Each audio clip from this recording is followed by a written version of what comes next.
Estamos de volta aqui com o Sempre Melhor na Rede Mais Família, a TV do Bem, a TV que cuida de você, trazendo sempre aqui assuntos interessantes e falando sobre saúde. Hoje a gente vai falar um pouquinho sobre o câncer de mama, que é um dos cânceres aí, né, que vem aí arrebatando um monte de gente. E, infelizmente, a gente não, né, assim, não espera muitas vezes chegar, quando vê, já foi. A pessoa já está com câncer avançado, sendo que a prevenção é simples deste câncer. Hoje vamos conversar aqui com o Dr. Ângelo Bezerra, que é oncologista clínico, que vai falar um pouquinho sobre esse assunto com a gente. Seja bem-vindo, doutor, tudo bem? Tudo jóia. Eu agradeço o convite da emissora para estar aqui hoje para a gente conversar um pouquinho sobre esse tema importante. Obrigado, Bárbara. Obrigada a você, doutor. Bom, a gente vê, né, que realmente o câncer de mama, ele é um pouco silencioso. Na verdade, o câncer em si, né, doutor, ele vem silencioso, às vezes sem sintoma, e quando descoberto, às vezes já é tarde demais.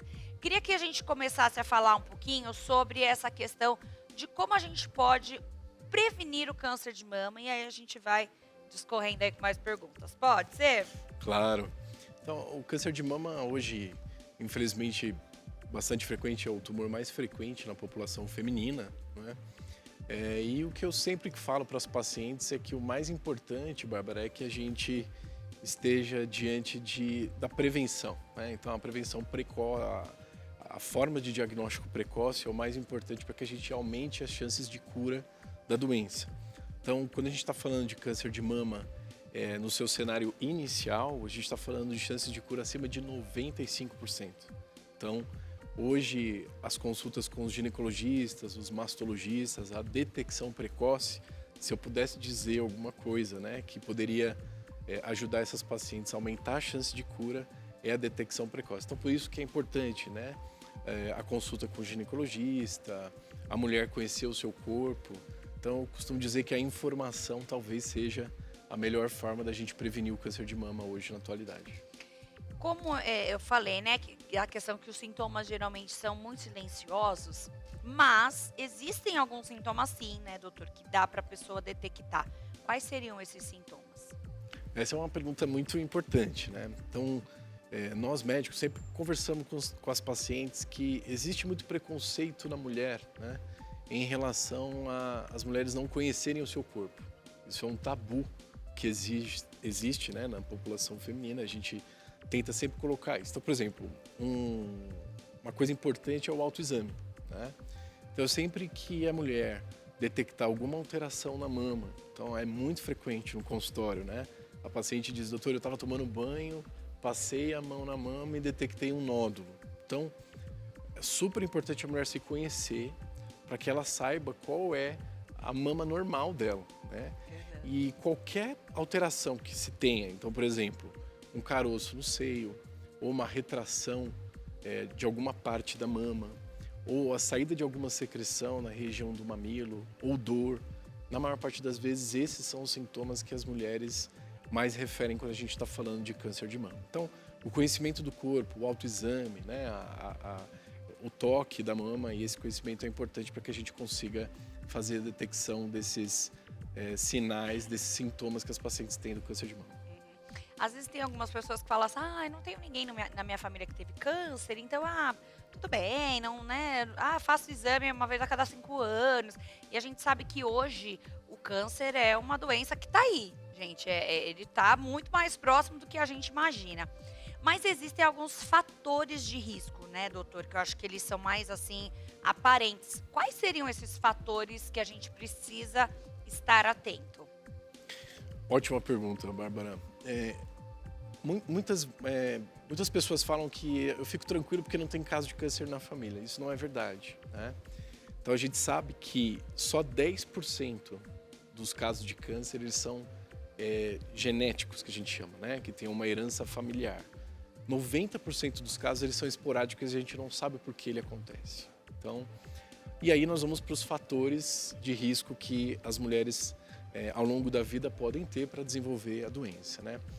O principal fator que a gente tem que levar em consideração é a idade. Então, a gente sabe, por exemplo, que o câncer de mama ele é mais frequente na população acima dos 50 anos. Então, por isso que o rastreamento começa hoje lá quando se discute com a mamografia a partir dos 40 anos, né? Porque é a partir dessa idade que a gente tem a maior prevalência da doença. Outro fator que é importante é o tempo de exposição ao estrogênio, que é o hormônio da mulher. Então, mulheres que começam a menstruar muito cedo e que eventualmente têm uma menopausa mais tardia, o tempo maior de exposição ao hormônio feminino aumenta o risco de câncer de mama. Então, essa história da mulher ao longo do tempo é super importante. Uma outra coisa importante que a gente tem que levar em consideração também são os hábitos de vida, né? Então, a gente sabe que a obesidade está relacionada com o câncer de mama, né? Então, hábitos de vida como o sedentarismo, né? O excesso de consumo de álcool também está intimamente relacionado a isso. E, claro que a gente precisa sempre colocar também como fator de risco a história familiar, né? Então, se você teve ou tem alguém de primeiro grau, uma irmã, ou mãe, ou avó com antecedente de câncer de mama, esse risco também aumenta. Então, conhecer a história familiar também é importante para que a gente comece as técnicas de rastreamento mais cedo, discuta sobre prevenção da doença. Eu acho que se você já tem essa questão, né, de alguém da tua família que já teve, enfim, tem que ficar mais atento. Claro que não é uma regra, como o doutor falou, mas tem essa questão que tem que ser observada. A gente vê hoje muito sobre a questão que eu acho que é mais a epigenética do que a genética, né, doutor? Porque a gente sabe que o nosso estilo de vida é maluco hoje. O que a gente faz com o nosso corpo, né, a gente dorme mal, come mal, não faz, né, uma atividade de lazer. Então, isso tudo, eu acho que está muito mais ligado do que a própria genética em si, né? Sim. Como você falou, Eu né? costumo dizer, Bárbara, que o câncer ele é uma doença que não basta ter um fator, né? Então, ele é multifatorial. Então, é um grande mito quando as pessoas dizem, simplesmente a carne vermelha ou o açúcar. Não, é uma conjuntura de coisas que a gente tem que ter para que uma pessoa desenvolva um tumor. E eu sempre falo para os pacientes, a natureza nos mostra isso, né? A gente precisa sempre manter um equilíbrio. Então, o equilíbrio é importante. Então, por exemplo, vai fazer mal se eu beber muito, um excesso Todo de álcool, dia, todo tá dia, ali, enfim, né? Agora, eventualmente, por exemplo, claro, em situações de comemorativas da família, enfim, todo mundo precisa viver, né? Sim. Mas a gente precisa colocar aqui o grande segredo é a gente manter o equilíbrio, né? Entre esses hábitos de vida saudáveis, a prevenção, procurar o médico. Então é nessa forma que a gente vai conseguir realmente detectar a doença na sua fase precoce. E detectando a doença na fase precoce, as chances de cura são altíssimas. Isso é muito importante. Como que a mulher ela pode ter o diagnóstico fechado? Tem o exame que às vezes a gente faz, né? Tem ali o exame de toque e tal, enfim. Mas não, às vezes a pessoa faz o exame de toque e não sente nada. Já ouvi algumas pessoas falando. E que depois fez o exame e estava com o diagnóstico. Além do toque, né, que a gente faz, que é o que a gente até nas escolas hoje ensina, minha filha de 7 anos já faz, que ela já aprendeu. Quais outros exames que seriam aí importantes para a gente colocar na nossa listinha aí? Ótima pergunta. Então, a detecção do câncer de mama ele é baseado em sinais e sintomas. Então, muitas pacientes detectam um nódulo ao palpar a mama, seja no banho ou, enfim, qualquer situação. Mas a grande parte dos casos de câncer de mama que a gente vê no consultório, Bárbara, são detectados em exames de rotina das mulheres, né? Então, por isso que é importante o Outubro Rosa que a gente faz, essa campanha de conscientização do Ministério da Saúde para prevenção de câncer de mama, fazendo a mamografia, né? A gente considera a mamografia como o exame de rastreamento mais efetivo para a gente detectar o câncer de mama. Então, um dos métodos é a mamografia. É importante, eu sempre converso com as pacientes para que o ginecologista ou o mastologista, né, que é o médico especializado nessa parte cirúrgica do câncer de mama, ele vai ver qual é o exame ideal para aquela paciente.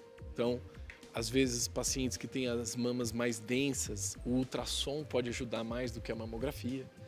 Em algumas situações mais particulares, a gente acaba indicando alguns outros métodos, como, por exemplo, uma ressonância magnética das mamas. Mas se eu pudesse dizer o melhor exame, e assim, o que a gente mais usa para rastreamento, é de fato a mamografia. E o diagnóstico definitivo, Bárbara, ele é feito através de uma biópsia, né? Então, a biópsia, ela sempre vai nos dizer qual é o tipo, né, de câncer e se é um câncer de verdade. Porque existem muitos tumores de mama que são benignos, né? Então, que são tumores na prática clínica muito frequentes, que não têm um diagnóstico de um câncer invasivo, maligno, que a gente diz, né?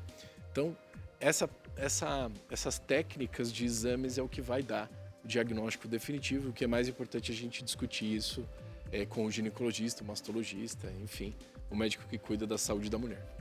É interessante porque eu ainda tenho 38, não fiz 40 ainda. E aí meu médico sempre fala, não, vamos fazer só ultrassom de mama, ainda não precisa. A partir dos 40 a gente começa com a mamografia.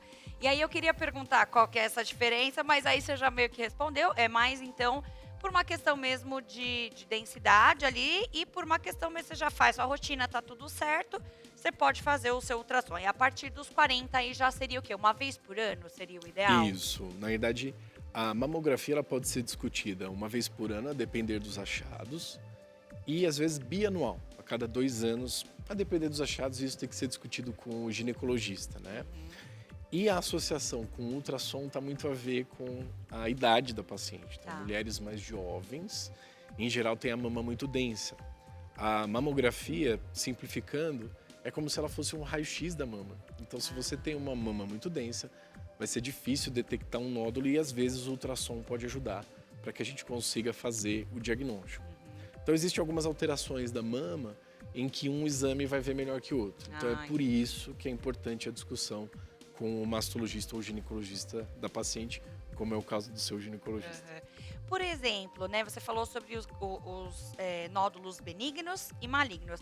Acho que uma dúvida que a maioria das mulheres tem é, tô com nódulo, mas é benigno. Tenho que operar? Sim, ótima pergunta. Então, em geral, nódulos benignos, eles não necessitam de intervenção.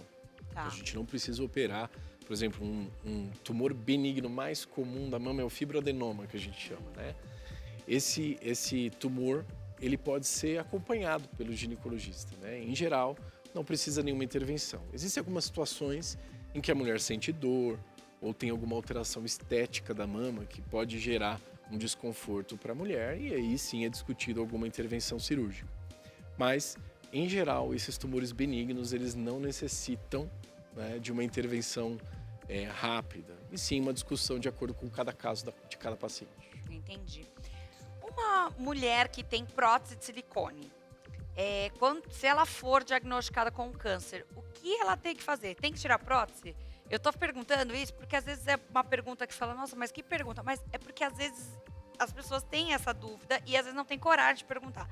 Tem que tirar a prótese? Dá para fazer um tratamento normal? Tem alguma coisa que pode impedir essa mulher por conta do uso da prótese silicone? Ótima pergunta, Bárbara. A gente pega muito essa pergunta no consultório, né?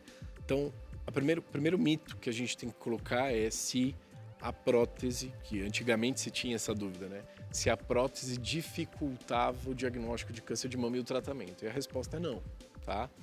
Então, as mulheres que têm próteses de silicone, elas não precisam ficar preocupadas de que o câncer vai se esconder ali atrás, né? Então, isso é um mito. A gente tem que tirar isso aqui nesse espaço que a gente está conversando, tá? Diante de um diagnóstico de câncer de mama, Bárbara, o que a gente tem que colocar é qual vai ser a proposta cirúrgica, porque 100% das mulheres que têm câncer de mama, elas vão fazer alguma intervenção cirúrgica, né? Então, quando a gente está diante de uma situação em que você vai ter que fazer a retirada da mama completa, ou hoje, na grande maioria dos casos, a gente nem precisa mais disso, a gente faz uma cirurgia conservadora em que você tira só um pedacinho da mama que está comprometido. O que você vai fazer é discutir com o mastologista a substituição da prótese ou eventualmente fazer alguma outra técnica de reconstrução mamária, né?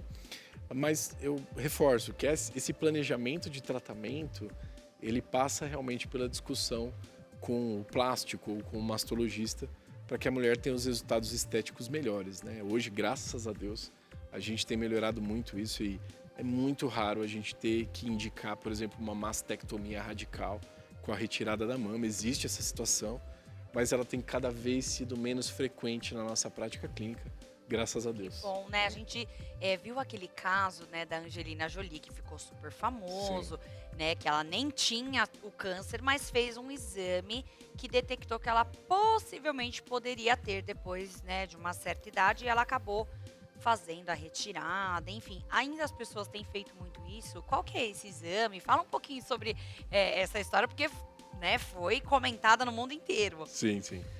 Esse caso da Angelina Jolie é um caso emblemático de câncer de mama e ovário hereditário, que a gente chama. Então, logo quando a gente conversava, eu falei que só 10% dos casos de câncer de mama são hereditários, com esse fundo genético que a gente diz, né? Esse gene, ele confere um risco muito grande de câncer de mama e ovário ao longo da vida. A história da Angelina Jolie a avó dela teve, ela teve. Então, quando você tem uma carga familiar, em que você tem muitas pessoas na família com o caso de câncer de mama e ovário, a suspeita para essa mutação genética é alta. Então, hoje, a maior parte das pacientes com câncer de mama, a gente tem discutido se fazer o exame, né? As operadoras de saúde hoje são obrigadas a cobrir esse exame, ou quando não cobre, as pacientes acabam fazendo. Ele é um exame que pode ser feito pela saliva ou pelo sangue. E quando a gente tem a detecção dessa mutação, a gente acaba discutindo com as pacientes, Bárbara, em fazer tratamentos profiláticos, que a gente chama, né? Então você vai lá e opera as mamas e os ovários no momento adequado, né? Então quando essa mulher já teve seus filhos ou quando ela já atingiu a idade que ela acha ideal, a gente acaba discutindo essa cirurgia profilática, que é como se fosse uma prevenção. Se eu tenho um risco aumentado ao longo da vida de câncer de mama e ovário, eu acabo discutindo com essas pacientes da gente fazer uma cirurgia preventiva. Entendi. Então é nesse sentido, nesse caso. Por exemplo, nesse caso, a pessoa fez esse exame e ela foi diagnosticada que possivelmente ela pode ter esse câncer. Ela vai lá, faz a retirada. O câncer, ele pode vir de outra forma? Ou aí, nesse caso, a probabilidade de aparecer no fígado, no intestino, né, é menor, é maior? Como é que funciona isso? Ótima pergunta.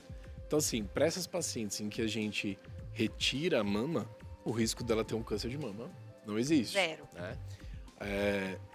Existem algumas situações em que fica alguma coisa residual lá, mas isso é algo que, na maior parte das vezes, não acontece. Certo. Tá?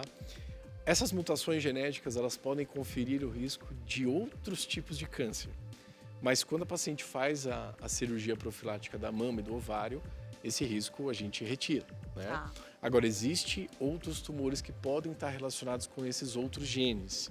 E aí, existe um protocolo de segmento desses pacientes, fazendo exames de imagem, consulta com geneticista ou oncologista, enfim. E aí a gente diminui esses riscos para que essa paciente realmente diminua o risco dela desenvolver a doença ao longo da vida. Então, ter um acompanhamento, então, com mais precisão ali, mais certinho, aí você consegue fazer essa prevenção. Caso aconteça da pessoa aparecer em outro lugar, você imediatamente já consegue detectar. O câncer, quando ele é descoberto logo, assim, no começo, ele tem quantos por cento de chance de recuperação? Ótima pergunta. De cura? O câncer, em geral, Bárbara, o câncer, ele, quando detectado precoce, as chances de cura são muito altas. Então, por exemplo, a gente pega, por exemplo, câncer de mama. Hoje, uma mulher com câncer de mama com detecção precoce, estádio 1, que a gente fala, que é o mais inicial de todos, essa chance é de 98%. Então, por que a gente fala muito de prevenção? Porque o câncer, ele é curável se a gente detectar ele de forma precoce. O problema do câncer, de outros tipos de câncer, é que é uma doença às vezes silenciosa, em que às vezes a pessoa não sente nada, e por isso que é tão importante a conversa com o médico, né? O rastreamento adequado. Isso é o mais importante para que a gente possa aumentar as chances de cura da doença. Entendi. A pessoa que é detectada, ela vai fazer o tratamento, e a gente sabe que o tratamento ele é muito assim complicado, porque tem efeitos colaterais, né? Quais seriam aí os tratamentos para fazer com a questão da pessoa que já foi diagnosticada com o câncer de mama? Tá. Então, o primeiro tratamento, né, que a gente acaba conversando com os pacientes é a remoção do tumor. Então, o procedimento cirúrgico é algo que, na maior parte das vezes, a gente recomenda quando você está falando de uma doença localizada, né? Quando a paciente tem uma doença metastática, que é quando a doença se espalha por outras partes do corpo, a gente tem outras modalidades de tratamento. Então, a cirurgia é o ponto focal do tratamento de câncer de mama. Existem outras modalidades de tratamento, né? A gente fala da hormonioterapia, que é 85% dos casos de câncer de mama, Bárbara, eles respondem a hormônios. Então, a gente utiliza comprimidos para bloquear esses hormônios. A outra forma de tratamento dessas pacientes é com a quimioterapia, que é algo que a gente acaba utilizando para essas pacientes. E também outra modalidade de tratamento é a radioterapia, né? Em que a gente utiliza uma técnica de raio-x para que você diminua o risco da doença voltar no lugar onde ela nasceu, né? E a gente tem uma série de outros medicamentos que têm, graças a Deus, chegado e aumentado muito o arsenal terapêutico, né, dessas pacientes, fazendo com que a gente, ainda que aquelas pacientes que têm a doença metastática, a gente consiga prolongar muito a vida dessas pacientes, mas o que a gente quer de verdade é, sempre conversando a respeito de prevenção, é realmente fazer detecção precoce para a gente aumentar as chances de cura dessas pacientes. Chegou uma mensagem, vamos ver aqui? Pode colocar na tela para mim. Olha, Ari de São Paulo. Boa tarde. A minha esposa Sheila descobriu câncer no começo na mamografia. Fez a cirurgia em setembro e já passou pela radioterapia. Quando ela poderá colocar prótese? Ela pode tomar vitaminas, tipo ômega 3, B12, etc. Como é feita a mamografia com uma prótese de silicone, apertando no caminho, atrapalhando? Enfim, ficou um pouquinho confuso esse final, mas acho que deu para entender, né, doutor? São algumas perguntinhas aí do Ari. Sim. Ari, obrigado pela pergunta. Na realidade, o que acontece é que a colocação da prótese de silicone pós-radioterapia, ela tem uma indicação. Em geral, o que a gente conversa com os pacientes é para aguardar o tempo da rádio, né? Então, a gente fala ali em torno de 4, 6 meses e discute isso com o plástico e com o radioterapeuta, que é o médico disso. Por que disso, né? A radioterapia, ela pode alterar um pouquinho a parte da cicatrização. Então, por isso que a gente tem que discutir isso, qual é o melhor tempo. Não existe um tempo ideal. O que existe é, o médico ele vai ver a cicatrização, os efeitos da radioterapia, mas em geral é isso, deve ser discutido isso com o mastologista, tá? Em relação às vitaminas, né, a gente não sabe exatamente se há uma necessidade de complementação vitamínica, tá, para essas pacientes. Se houver a indicação do médico, ela pode ser feita, não há problema, ainda que a paciente esteja tomando um tratamento, por exemplo, de hormonioterapia com comprimidos, né? Então é algo que sempre deve ser discutido com o médico que está acompanhando o paciente nesse cenário. A gente vê hoje, né, muitas coisas da medicina integrativa também que tem vindo junto como complemento. A gente vê, o pessoal toma muita vitamina injetável também. Então, você que teve câncer, ozônio, tem muitas coisas se falando também. O ozônio é uma coisa que foi muito comentada na época que começou, falando, não, o ozônio cura o câncer e tem muitas coisas sobre isso. Eu queria que você falasse um pouquinho pra gente, porque é uma coisa que até eu mesma tenho curiosidade. Sim, ótima pergunta. É um espaço muito importante para a gente poder dizer. Para o câncer, a gente tem uma série de medicações que são comprovadamente, cientificamente testadas que a gente pode recomendar. Então, tudo que a gente conversa no consultório é algo que é comprovado cientificamente, com estudos clínicos, com milhões de pacientes.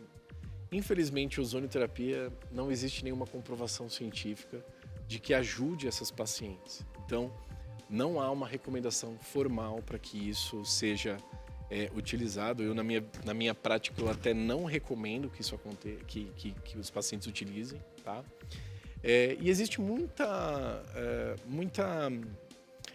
muitos mitos relacionados a isso, né? Então, o que eu acho que... né, doutor, exato. isso, Mas, na verdade, a gente sabe que é por desespero, né? Sim. É uma doença muito desconhecida ainda, né? Então, o que eu sempre aconselho é procure um médico, converse com o seu oncologista, ou ginecologista, ou mastologista, para que a gente faça recomendações baseado em estudos clínicos, na melhor ciência que a gente pode ter.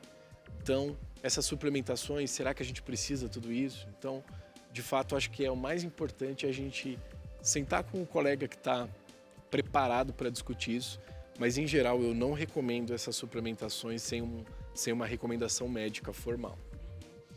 No caso do diagnóstico, né, é uma notícia avassaladora que chega, né, para as pessoas e muitas pessoas nesse momento acabam entrando num quadro depressivo e tudo. Você indica para quem descobriu esse câncer a terapia? Você acha que é importante fazer também? Porque aqui a gente está falamos de alguns tratamentos alternativos que não são tão indicados. Mas e a terapia? É indicado? Ótima pergunta, Bárbara. A gente está falando de ciência e a gente já tem muitos estudos comprovando os benefícios disso. Então, a espiritualidade é algo super importante para esses pacientes. A gente vê isso na prática, né? Um paciente ou uma paciente que tem um suporte espiritual, isso tem evidência científica de que realmente ajuda. A terapia, né? Então, terapia comportamental, o apoio de um psicólogo, isso é fundamental. O apoio familiar, muito importante. Então, amigos, familiares próximos. A gente sabe que ajuda essas pacientes a superarem o tratamento e também a doença. Então, esse apoio, a gente tem evidências sólidas científicas a respeito disso. É algo que a gente deve, com certeza, incentivar nessas pacientes, sim. E acho que até depois também, né? Porque eu acho que a pessoa depois deve ficar com medo, com receio de que aquilo possa voltar. Então, a terapia, eu acho que ela vai trazer para você essa tranquilidade de que você vai ter sua vida de volta, vai dar tudo certo, enfim. Chegou mais uma mensagem, vamos lá, o telespectador mandou pra gente, pode colocar. A Rosa Cristina, lá do Rio de Janeiro. Boa tarde, quem tem nódulos na mama pode fazer reposição hormonal? O nome A dela é Rosa, né? Rosa lá do Rio. Beijo para os nossos cariocas que estão aqui. Obrigado pela pergunta, Rosa. Olha, Rosa, a reposição hormonal, em determinadas situações, ela é segura. O que não deve ser feito é a reposição indiscriminada sem antes você determinar, por exemplo, qual é o risco familiar. Existe algum caso de câncer de mama na família, né? Avó, irmãs, mãe. Então, primeiro essa paciente tem que ser avaliada como um todo. Se existe algum risco, a gente deve discutir. Outra coisa é qual é a indicação dessa reposição hormonal, né? Se você está fazendo uma reposição hormonal só por fazer ou se tem uma indicação médica relacionada a isso. Nós, oncologistas, sempre discutimos com os ginecologistas, né? Então, por exemplo, se eu tenho uma paciente que precisa fazer uma reposição hormonal porque ela tem sintomas muito importantes relacionados à menopausa, a gente, de fato, acompanha em conjunto, fica perto, né, dessa paciente que tem isso. E o mais importante é acompanhar esses nódulos mamários. Então, ter nódulos mamários não é uma contraindicação absoluta para a reposição hormonal, mas é algo que a gente tem que levar em consideração e fazer uma vigilância de perto com o mastologista e o ginecologista. O ideal é que você todo ano faça o seu check-up, Perfeito. né, que você busque aí os seus exames básicos, né, até a gente sabe que a nossa questão pública também, o SUS também oferece, né, toda essa assistência de exames também. Então faça, previna, né, para não ter esse problema, porque o tratamento realmente não é um tratamento fácil, né? Então quanto mais a gente puder prevenir, ter a nossa vida aí certinha, se alimentar bem, né, doutor, ter bons hábitos, eu acho Sim. que tudo isso vale super a pena para a gente poder ter uma vida de qualidade e prevenir não só o câncer, claro, mas milhões de doenças que a gente pode prevenir, né, doutora? A diabetes, a pressão alta, a hipertensão, enfim, muitas coisas que a gente pode, como seres humanos, evitar, né? Que eu acho que a gente acaba, às vezes, procurando também algumas coisas, né? Tendo uma vida que não é tão saudável assim. Ideal, né? Então, a gente pode buscar isso através da medicina, que tem aí uma tecnologia tão incrível, tão maravilhosa, voltada para nós, né? E a gente sabe que a medicina, se Deus quiser, eu acredito na cura do câncer. Não sei você, doutor, mas eu super acredito e sei que um dia a gente vai poder comemorar sobre isso, né? Com certeza. Na verdade, a cura do câncer já existe, Bárbara. Na verdade, a cura do câncer está intimamente relacionada com a detecção precoce. Então, a gente prevenir ainda é o melhor tratamento para o câncer. Então, discuta com seu ginecologista, com seu mastologista, discuta na sua comunidade sobre rastreamento de câncer. Eu tenho certeza que a nossa chance de cura, ela aumenta muito quando a gente está falando de informação de qualidade. E tenho certeza que esse é um espaço que a gente fica muito feliz de poder contribuir para a informação das pessoas e a gente vai salvar muitas vidas. Muito bom, doutor. Quero te agradecer. Quero que você deixe os seus contatos para quem está nos assistindo e tiver mais dúvidas, onde as pessoas podem encontrar você, né? Enfim, para atendimento também. Claro. Eu atualmente atuo na rede DASA Oncologia, aqui em São Paulo. E meu Instagram, fiquem à vontade para mandar perguntas, enfim. Dr.Ângelo Bezerra.